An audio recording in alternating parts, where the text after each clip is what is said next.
Hey, what's going on, guys? Welcome back to the channel. So today I'm going to be knocking out the ARB locker and the gear set in my front Superduty axle. Now, these 99 through 04s come in two different variations. They got the Dana 50 and the Dana 60.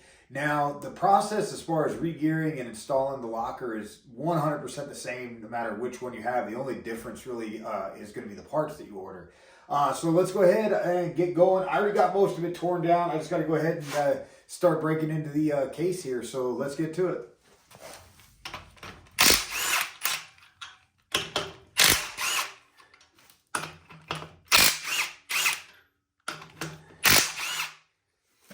Now, the big thing with these bearing caps, you want to make sure that you have them marked so you know which side goes where and which orientation. Now, right here on the case, you see that there's a stamped C, and then there's a corresponding one on this bearing cap that's oriented the exact same way.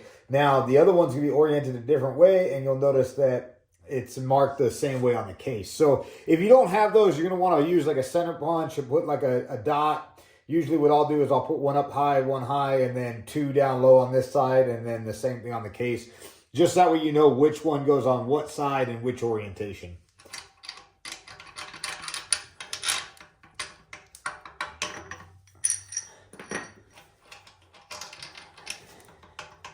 Now here's a little trick to getting these carriers out. If it's pretty tight in there, which it should be because you want good adequate bearing preload on the carrier bearings.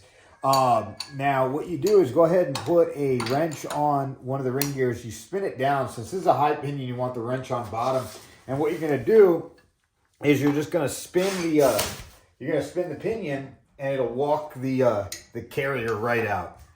It's a whole lot better than fighting it, trying to yank it out and everything else. It's just way easier that way. I don't like prying on these because you risk chipping a tooth. Now, on this particular one, I wouldn't care because I'm getting rid of the carrier. I'm not going to be using it. But, you know, it's just a much easier way of doing it than trying to pry on it.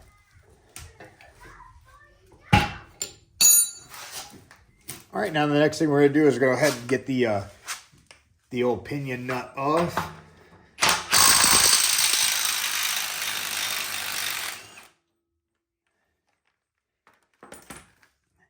And now with that off, we're just going to use a mallet and start walking the yoke off.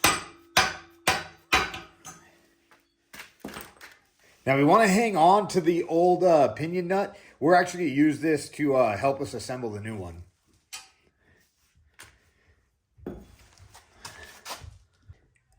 And with the pinion nut off and the yoke off, we'll be able to go ahead and pull out the pinion. Now with the pinion out, I'm just going to use a scrap piece of DOM, and I'm going to use that to drive the old seal and bearing out.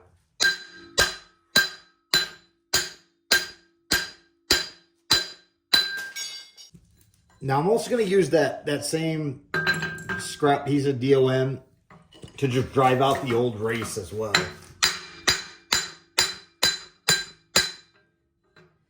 There's a little lip. You just want to kind of work in a circular motion around it just to kind of hammer it out.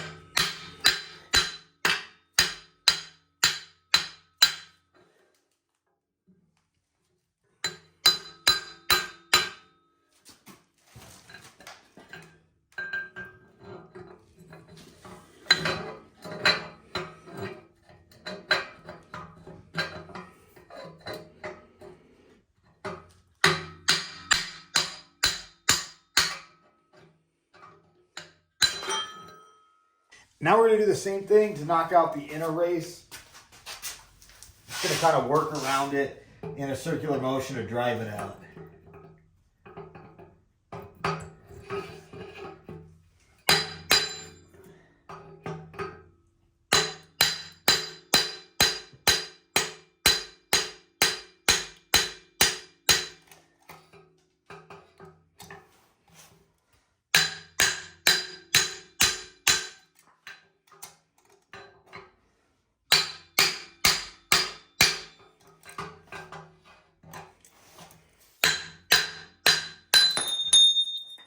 Out. We want to make sure we give it a good cleaning now that we got everything out of the way. Just go through a good can of brake clean just to make sure this housing is thoroughly clean. You don't want a bunch of, old worn down material in there getting mixed in with your new gear oil, especially during a break-in. You want this as clean as you can. All right, now that we got the case all broken down and cleaned up, we can go ahead and pull out the locker. Now, I've already kind of prepped the ring gear. The biggest thing you want to do with that is you want to make sure that you clean it down really good with some brake clean and get all the packing oil off of it. They ship it with a lot of oil to make sure, no rust issues or anything like that.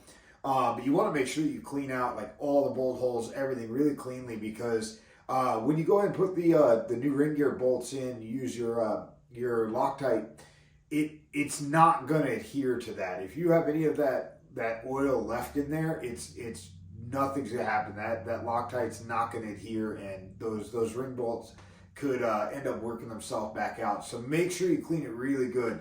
Now, go ahead and get kind of the top box out of the way here. It's got the seal housing and everything else in it, but we're going to go ahead and worry about getting the locker itself prepped.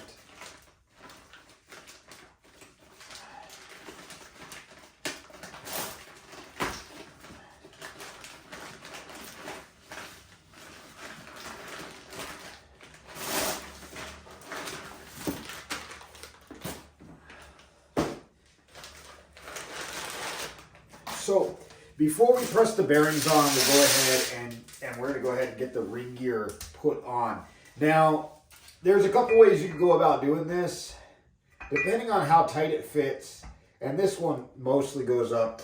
Any tighter than this, I would put it in the oven. And you can put it in the oven for like 350 for about 15-20 minutes. And it'll expand enough that you'll be able to just slip it right on.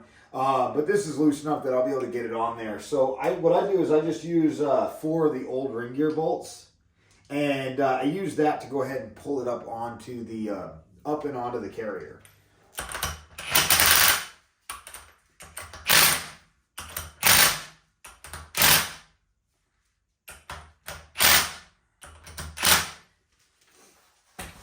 All right, so now that we got all those tightened down and we pulled the ring gear all the way on, it's fully seated, we can go ahead and take these out, and we'll zip the new ones in. I got to put some Loctite on all of them. I don't use the stuff that comes in the kits. I've heard some horror stories and kind of heard that they don't really provide real Loctite. It's probably fine. I just, I err on the side of caution, so I always get a fresh tube of Loctite and just, don't take any chances. The last thing you want is a ring gear bolt coming out and dancing around inside your diff. So I'm going to go ahead and get Loctite on those, get all these torqued down. They're going to get torqued down to 65 foot-pounds, and then we're going to go ahead and throw this over onto the press so we can press on the bearings.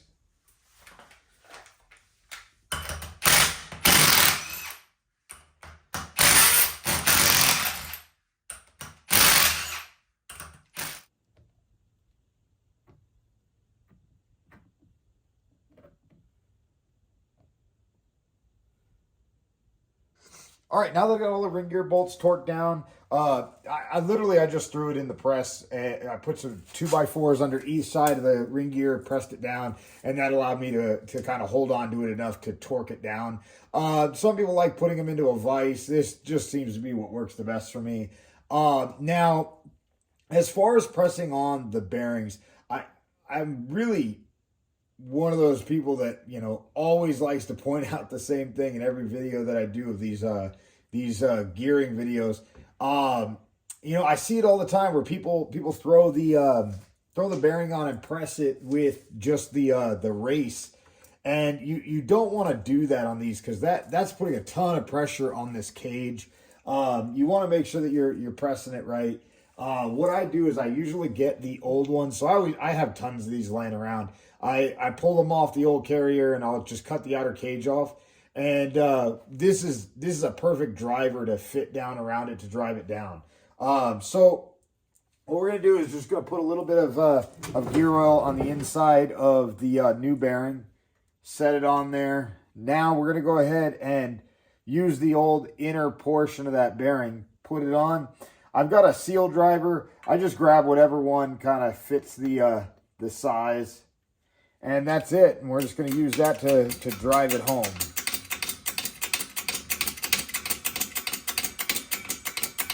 You want to try to get this as centered as you can.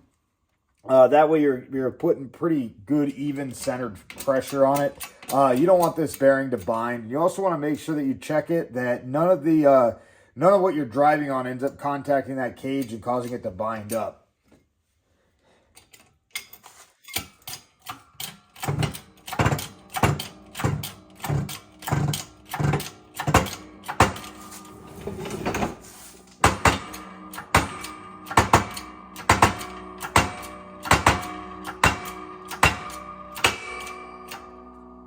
And we're good.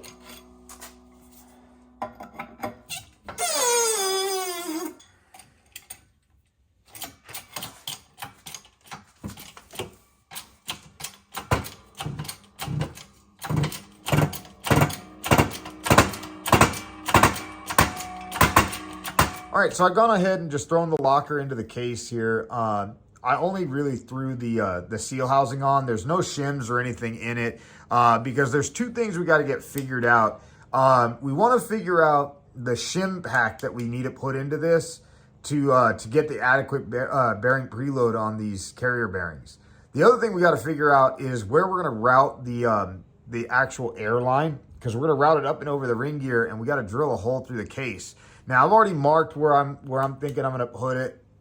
I just like getting the locker in there so I get a really nice visual of, where I'm going to route that line and, make sure that I feel comfortable with the bends. And this should work just fine.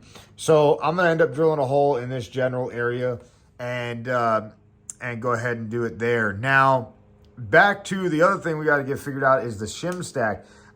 There's a couple ways to do that, and the instructions talk about taking a bunch of measurements and subtracting things to try to figure out, where your shim pack should be. And it seems to me like a whole lot of pain in the butt measuring that kind of gets you nowhere. And then at the end, you end up having to change it anyways.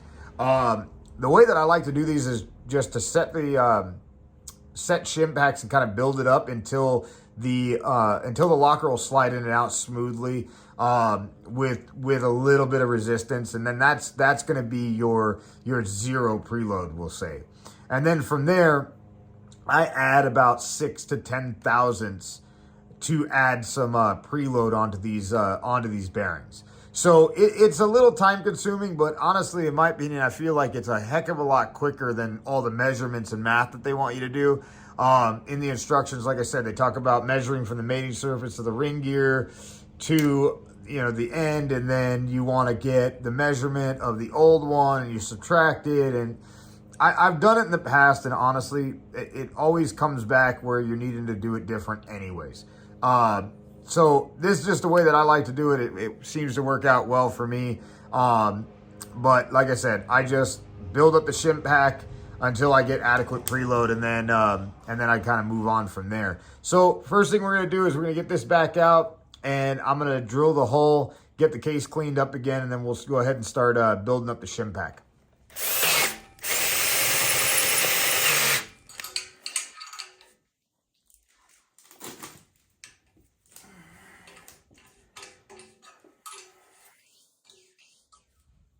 All right, now I built up the shim pack, and we're going to check it here. And what we're looking for is, like I said, it should slide in nice and snug with a tiny bit of resistance. Perfect. But it'll seat all the way down with little effort. And that's zero preload. So now this is what we want to add to. So what we're going to do is we're going to take one of our smaller shims, around a 6 to a 10,000 shim. We're going to add that to the pack, and then that should give us adequate bearing preload on those carrier bearings. And then we can go ahead and move on from there, because now we will have had our shim pack. All right, so we're going to go ahead and start by driving the pinion race. Now we got to make sure we put this baffle in. So we're going to go ahead and drop that in first. And then we're going to drive the race right in following it. Now, these things can kind of be a little bit of a pain in the butt if you get them started a little crooked. What I typically do is I use my driver, but obviously it's not sticking up far enough out of the case. So I just use a scrap piece of DOM I got laying around as like an extension to get it up out of the housing. So now what we're going to do is we're going to drive this all the way down until you notice a change in tone. And there'll actually be a kickback on the hammer when you're hitting on this. It'll bounce off the hammer when it's fully seated.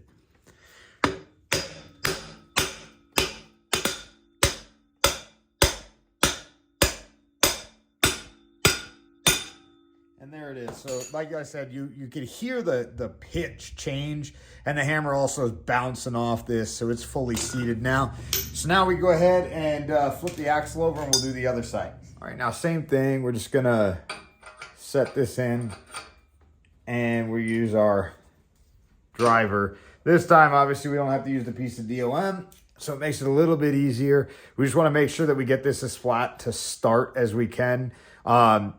That way we don't have any issues with getting it off center.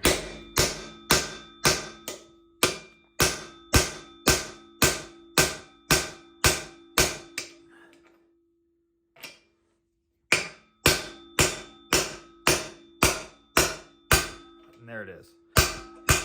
And see what I mean with that kickback? It really, you'll feel it bounce and the tone change, and that tells you it's fully seated. All right, so it's actually been a couple days. I had to order some pinion shims. So the kit that I got only came with shims that were meant to go underneath the race. Now, that's not a problem. I'm just not doing setup races. So I had already pressed the race in. Typically, all the kits that I get usually come with both either the shims to shim underneath the bearing on the pinion head, or if you want to do under the race. I have a bearing puller, so typically what I do is I always do it under the pinion head, and I just pull the bearing to make my adjustments. So that's just a personal preference. There's nothing really wrong with doing setup bearings and setup races. I have the bearing puller, so I just do it that way. So I ended up having to order some shims. So I got in touch with Yukon to get those sent out as fast as they could get them to me. So this is actually the old shim out from the original pinion. I pulled this out to get a measurement, so I went ahead and measured that, and I built up a shim stack that matches that way I have some adjustability. So it's the same thickness, and I'm going to be using these, so that way I can pull the bearing and make my adjustments. So we're going to go ahead and throw those on. We're going to go ahead and go over to the press and press on the bearing. All right, so now again, we're going to use a center section from one of the old pinion bearings, and we're just going to make sure that we lubricate this a little bit. You don't want to try to press these dry. I know I've said it before, but you just really want to make sure that you're always putting, I just use some gear oil, but you want to use something to try to help press these on. You don't want to press them on dry.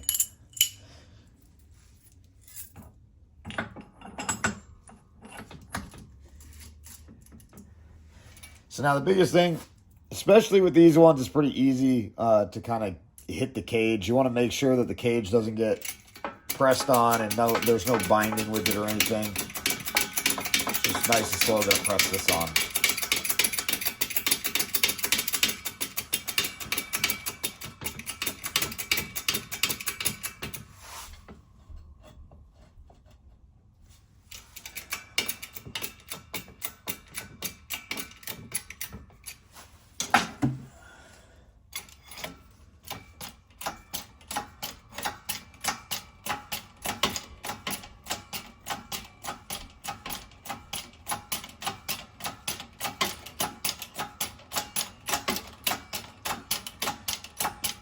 All right, so now we're going to go ahead and put the pinion in. Now, we're not going to put a crush sleeve, no seals, no nothing. What we're going to do is we're just going to go ahead and we're going to put in the rear pinion bearing, and we're going to slowly tighten down the old pinion nut. This is where we're going to be using that old pinion nut. We're going to put on the yoke, and we're going to tighten it down to get the proper preload on these bearings. So I'm going to go ahead and get this started and show you guys how we're going to do that.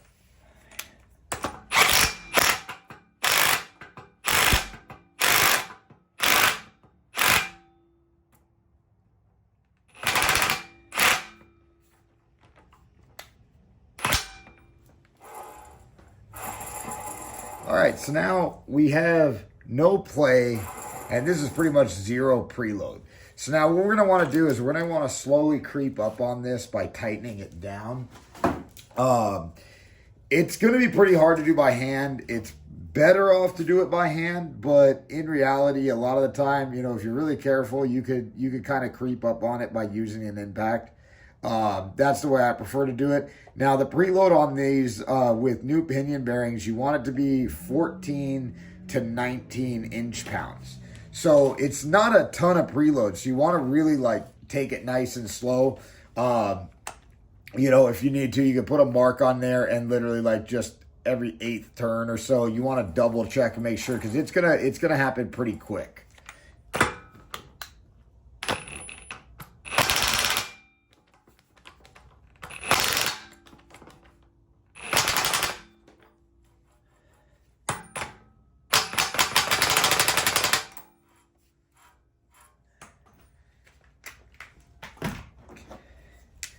Okay, well, so we'll throw the dial indicator on it. We're going to double check and see where we're at. Now, you're not looking for the very first number that it hits. That's going to be your breakover. What you're looking for is the actual rotation. So right now we're at like 8. So we got to go hit it a little bit more. But like I said, you don't want to go super fast. You want to creep up on it. Because if you overload these bearings, you could damage them. So you really want to take it slow and kind of creep up on it rather than trying to go, you know, crazy and then having to back it off.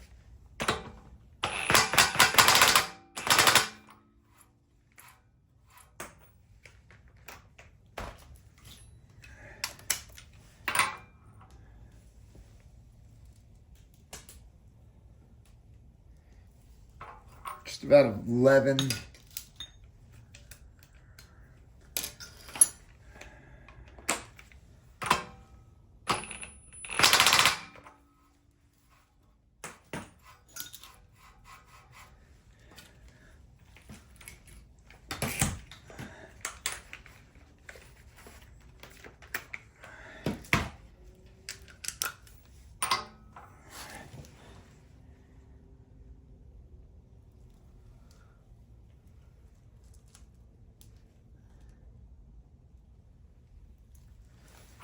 Just a tiny bit more.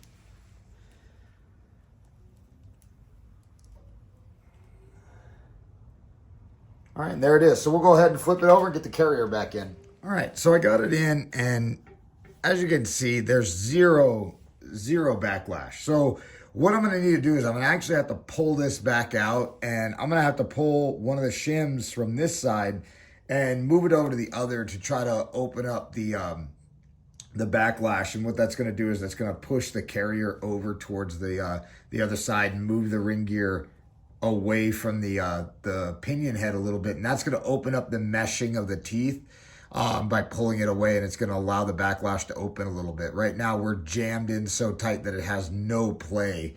So we're going to go ahead and pull this out, and then we'll make the adjustment. Like I said, all I'm going to do is I'm going to pull probably about 10 thousandths out of this side and move to the other side, but we'll see, because it might take a couple attempts to try to get it into spec. So I'm gonna go ahead and pull that out and make the adjustments. All right, so I've made the adjustment. Now I got the dial indicator here set up, and we are at about 7 thousandths. So that's in spec, because spec is 6 to 10 thousandths. So this is perfect. Now we can go ahead and run a pattern. All right, so I just got a little cap. I put a little bit of gear oil, just like a few drops of gear oil in with the marking compound, and it just thins it out a little bit so that way you get a little bit clearer of a pattern to read. So we're just gonna go ahead and paint like 3-4 teeth, and now you wanna make sure you get both sides, both drive and coast, that way you can get a good pattern, a good reading off both. All right, now I've got a leather glove that I'm going to use to create resistance on the ring gear, because you really want to load this down as you spin it. And what I'm going to do is I'm going to spin the pinion with a cordless drill. And we're going to do this about 2 or 3 rotations in each direction. So putting really good pressure on this ring gear.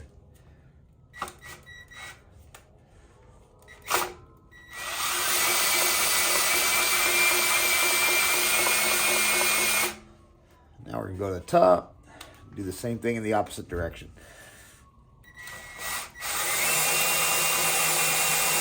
All right, so now looking at the pattern, we're looking at the coast side right now, and it looks beautiful. It's very smooth, very broad across the tooth. We don't have any areas where it's running off the tooth. We're very even. And looking at the drive side, it's the same. So this pattern is completely acceptable, and it's kind of crazy that it, you know, just shooting in the factory shim depth, it got it dead on. Now, if you wanted to see what it looks like to have one that's deep or shallow, you could look at when I regeared the rear end on this one. I have a video on the Sterling 10.5. Now that process is the same as this.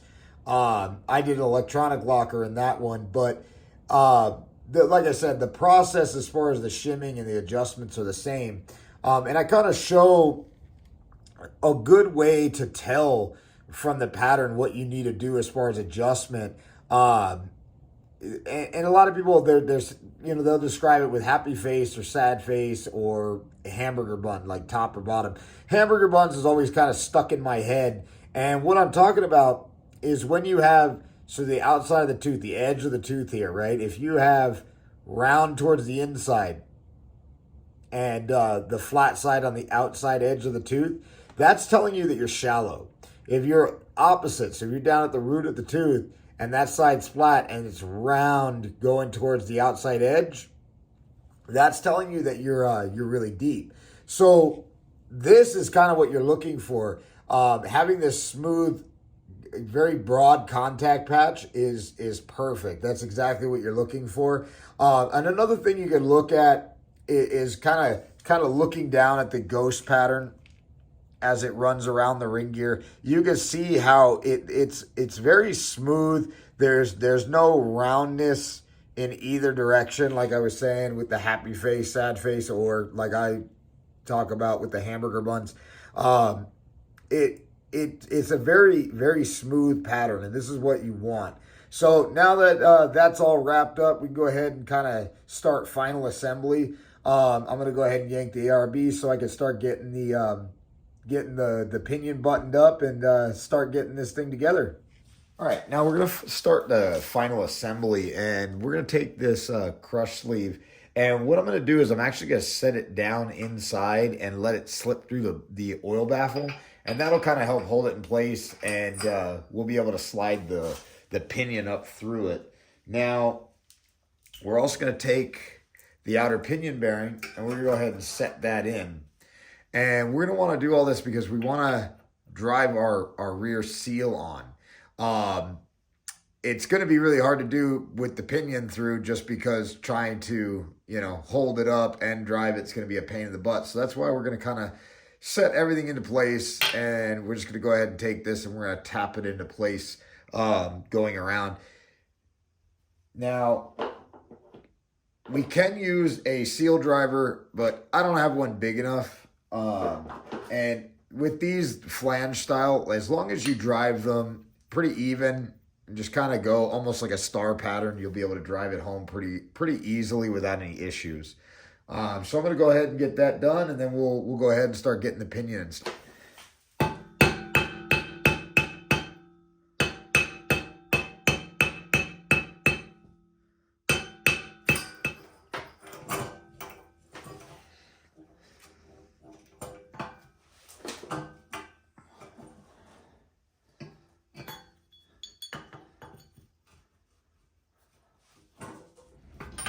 Okay, so I've taken out just the slop out of the bearings.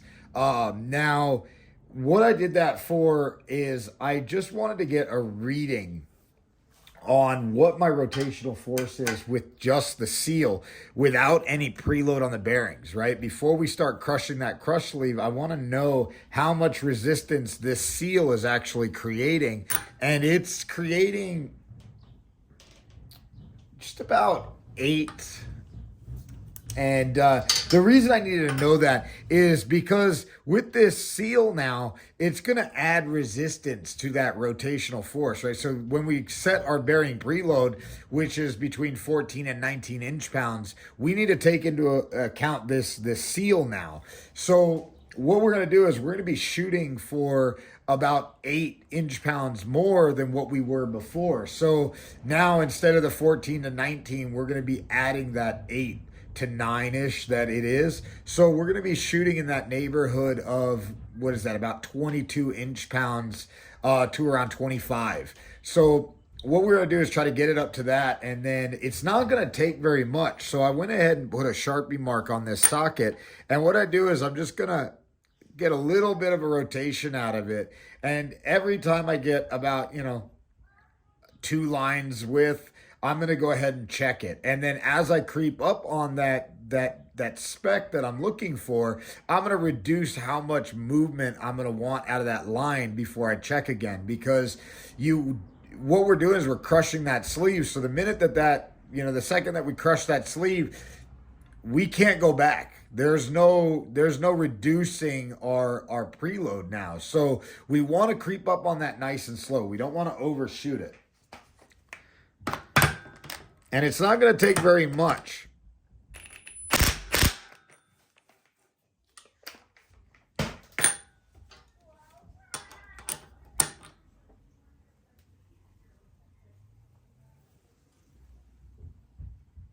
Yeah, that's already put us up to about 15. So like I said, it's not going to take very much. So we want to really take this nice and slow and creep up on it. So you can't overdo this, you can't go too slow, but you can definitely go too fast. So like I said, just creep up on it is a much better approach.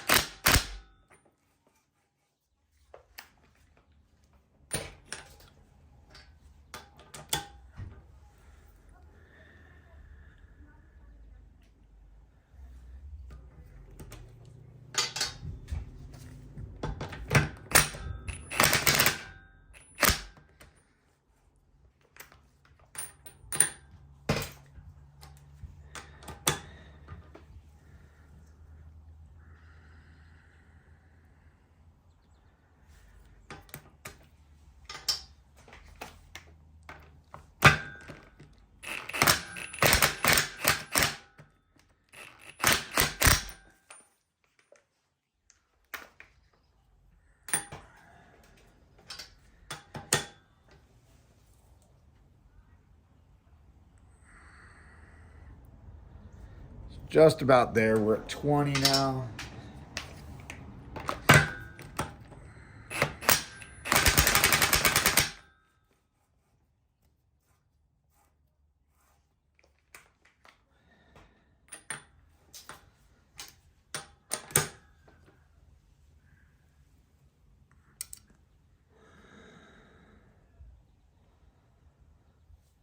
Okay, a little bit more.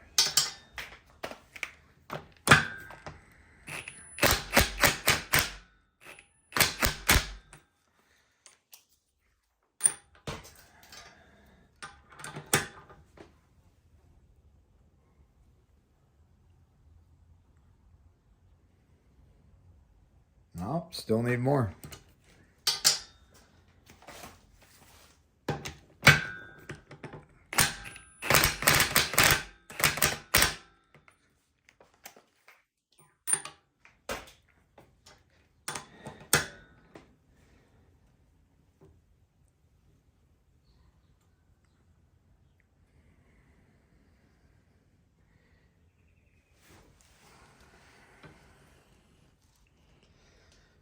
All right, and there it is. So now that we got that done, we'll be able to flip it over, and we're going to go ahead and start working on getting the carrier put back in and start routing that vacuum line. All right, now we got to go ahead and put the seals into the seal housing real quick before we can put the carrier in. These aren't too bad to do. The biggest trick with these is just to kind of fold them up so they'll slide into their little grooves. There's 2 grooves. We want to put them in. What I typically do is just start on one side and you just kind of slowly work them in. Like I said, it's pretty simple. And there you go. Do the same on the other side.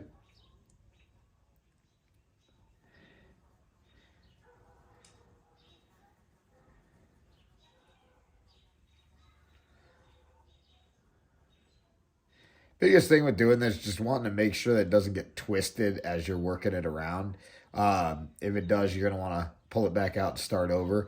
Now, before we slide this onto the seal housing, we want to lube this with a good amount of gear oil. That way, when you put it on, you don't tear it or hook it or anything. And you want to just kind of work it down, like rotating it back and forth until it just slides over onto the carrier.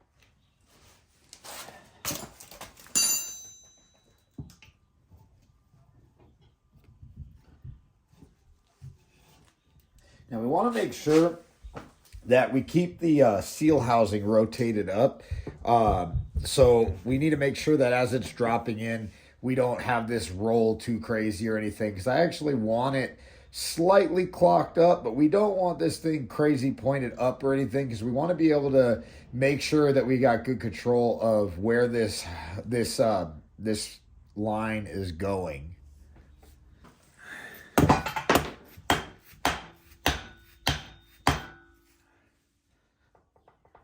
So I'm just going to be using a really small punch to drive this seal housing to rotate it up. Now you want to be really careful, because the solder on this joint for this line is really, it's pretty brittle. It's not that difficult to crack them. Now the other thing also is this is just really soft copper, so you really want to be careful that you don't nick it while doing this. But we're just going to tap right here against the edge of the seal housing in this little notch, and we're going to use that to drive it up and rotate that seal housing around, so we get that line pointed up here a little bit better. Now once that's done, then we'll be able to put the bearing cap in and kind of start molding the line.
Now let's go ahead and try putting that bearing cap in and kind of get a visual of what it looks like. Now, earlier I mentioned the C. Hopefully you could see that.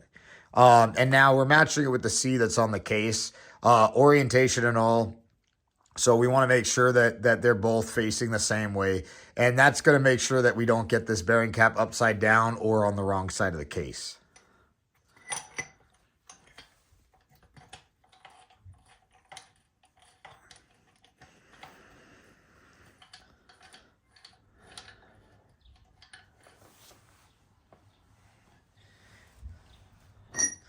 And now the same thing with the other side. As you can see, there's a C right there. And then the same one is stamped in the case right here. And same thing, we just want to make sure that it's facing the same way, and that makes sure that the orientation doesn't get mixed up.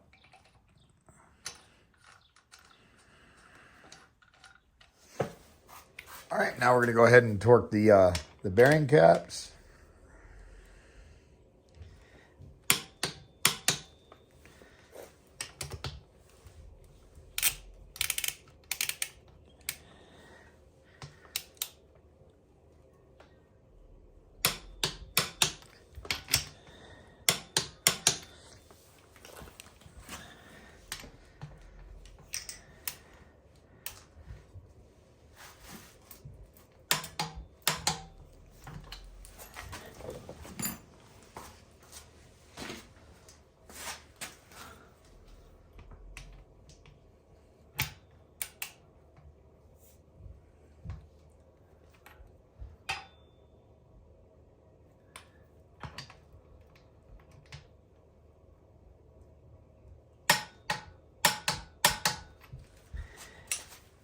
Okay, so now with this line, we're gonna nice and gently, we're gonna start contouring it to fit into this groove up and over the ring gear.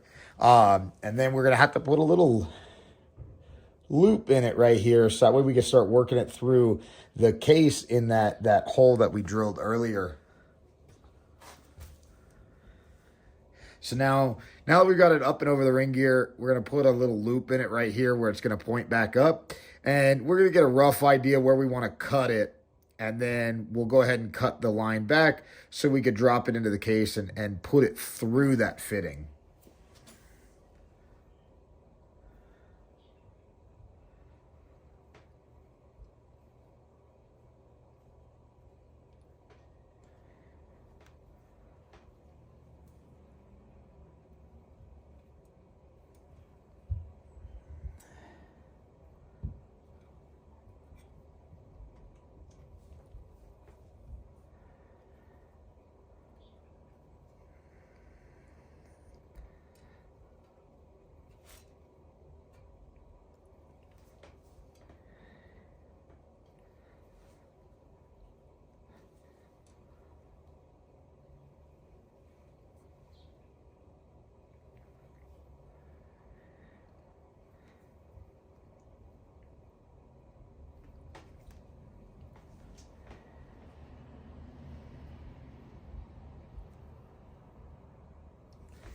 Okay, so now we've got it pretty lined up with that fitting. And what I'm going to do is I'm going to go ahead and cut it. Now, I'm not looking to cut it necessarily like too crazy short, and I don't want to obviously have a lot extra because we need to be able to pull it back and then drive it through. And then this actually sits down inside the fitting. So we don't want like a bunch of excess. It's okay if we have room for it to go back into the case, but we want to make sure that there's room where we're not going to end up driving it back and having it come into this ring gear. Now, obviously, when we do it and we seal that up, we'll be able to move this around a little bit. But like I said, it still comes back to we want to try to be as delicate with this as we can. Like over here, I'm not liking how close it's getting. What I'm going to do is I'm going to start bending this away. But for right now, we're pretty contoured the way we want to be. And then I'm going to, like I said, cut this back and we'll work on getting it through the case. And then I'm going to adjust this line. It's okay where it's at because it's not contacting. I just don't like how close it is because it's close enough that it could get contact. This will warm up and it might, expand a little bit, like loosen up, and some of those bends might move a little bit. That's why you want good clearance, but you don't want to have this paper thin gap right here where it could come into contact. So, err on the side of caution is the way I like to do these because you definitely want space from the ring gear, but you also want a little bit of space from the case so that way it doesn't vibrate and wear a hole in it.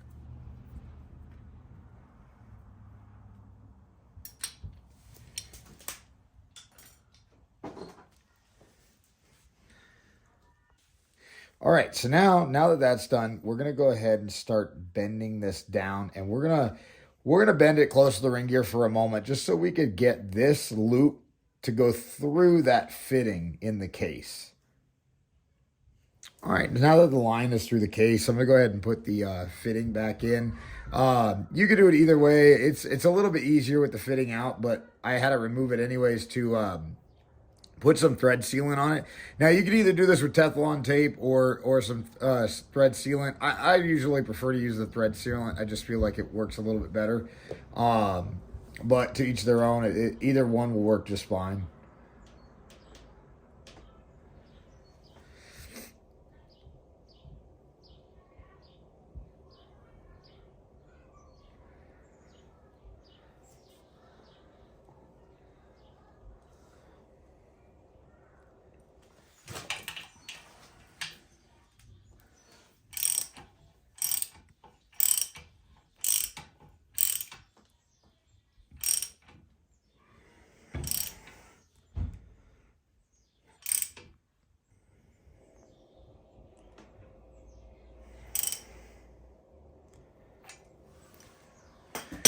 All right, so we're going to go ahead and work on sealing the airline to the bulkhead fitting. So the first thing we're going to do is we're going to push on one O-ring.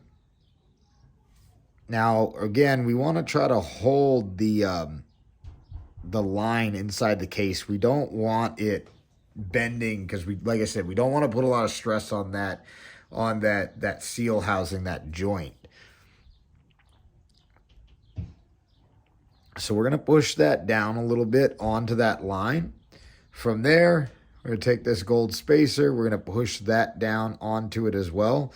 And then from there, we're actually going to push this down inside the fitting. We want it to slide down the airline and go into that bulkhead fitting.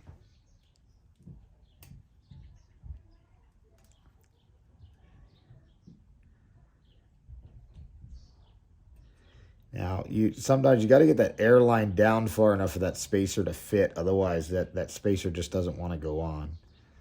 Now that that's on, we're going to go ahead and put the second O-ring. And that same thing, we're just going to pop it over the end of that airline.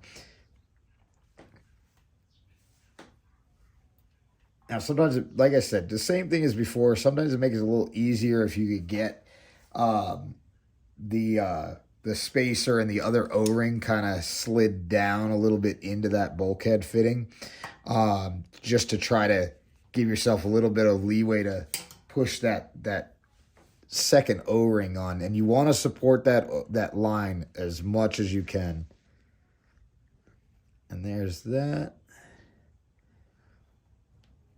Okay, so now we're going to go ahead and take the last portion of it, and we're going to drive it down. Now, this is kind of the tricky part. When you're doing this, you want to keep pressure on the inside of the line, pushing up as you're pushing this down to start threading it on. And what that's going to do is make sure that this doesn't just push the line right out of those seals and have everything kind of fall back apart. So I'm going to get a screwdriver and then we'll get that started.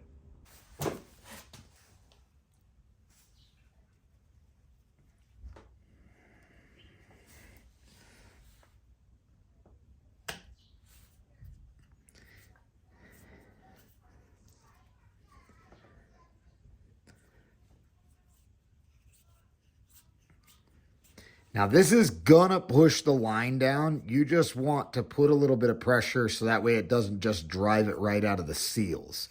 Now, we're gonna turn this until it completely goes down into that bulkhead fitting and seats completely at the bottom.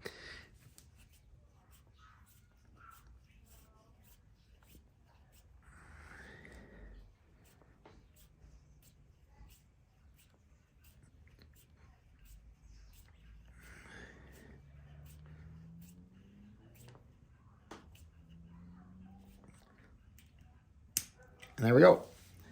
All right, so now with the housing rotated back, I'm just going to go ahead. I don't like how close this is to the ring gear. Just going to make a couple adjustments here. Nothing's too bad or anything. We just want to try to contour it a little bit more. Like I said, I'm a little hypercritical on this just because I've seen these hook on a ring gear and everything in here just gets destroyed.